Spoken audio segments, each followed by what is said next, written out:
You know, there's so much data in the MLS, public records, Zillow, the internet. Our job really today is curating this information. So I'm going to share with you now what I'm doing on listings to make a lot more sense out of it all. Here we go.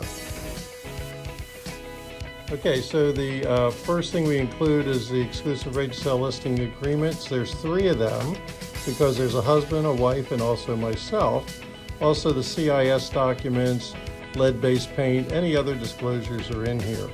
There's a good chance we're not going to be doing photos today, but I'm leaving the picture perfect tips for them so they know how to prepare their house when it comes time to actually do the photo. We also have some drone footage already shot.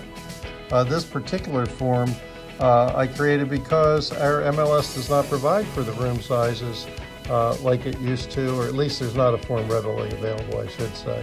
So you should have something to be able to actually measure out the house. Don't count on anybody else's measurements or even a tax office. Do it yourself, then you're sure. Also, we have a property improvement record form here for them to put in anything major that they've paid for, a roof or heating systems, air conditioning, approximate cost and when that was done. And this is kind of interesting. I did a market snapshot. So I started with the entire Newcastle County, which is our largest county here in Delaware. And all homes for sale right now, there's only 637 for sale in the entire county, all price ranges, which is a very low inventory. And then there's 203, same as the ones above, but only in the study area, which is south of the canal.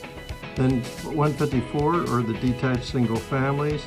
When I plug in the approximate price range of 550 to 600, it drops down to 53. And then new construction is 33 of those. And they may represent more than one listing by the builder. You know, the builder will put one in, but maybe have 20 lots available. And lastly, there are 19 resale listings in that price range as of today's date, which is July 15th. So also I have attached those behind, which is 3 up per page, so they can actually see a summary of what those are. This is a 30-page report generated through NAR RPR, and this is a more in-depth about their house and also has detail sheets of homes that are competitive with them. It's called the Seller's Report, and the one that is this particular one. Here's what's interesting. There's 2 columns here. One is public facts, the other is listing facts, and in this particular one, they're different. The square footages are different, so I noted that also when we do the actual calculation.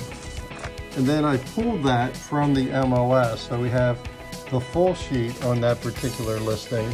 But also I think important and to have discussions with the seller is here's the interior photos, all of them. So we can look and see if it's a standard kitchen or if our subject property is superior in some way. This one actually has a porch.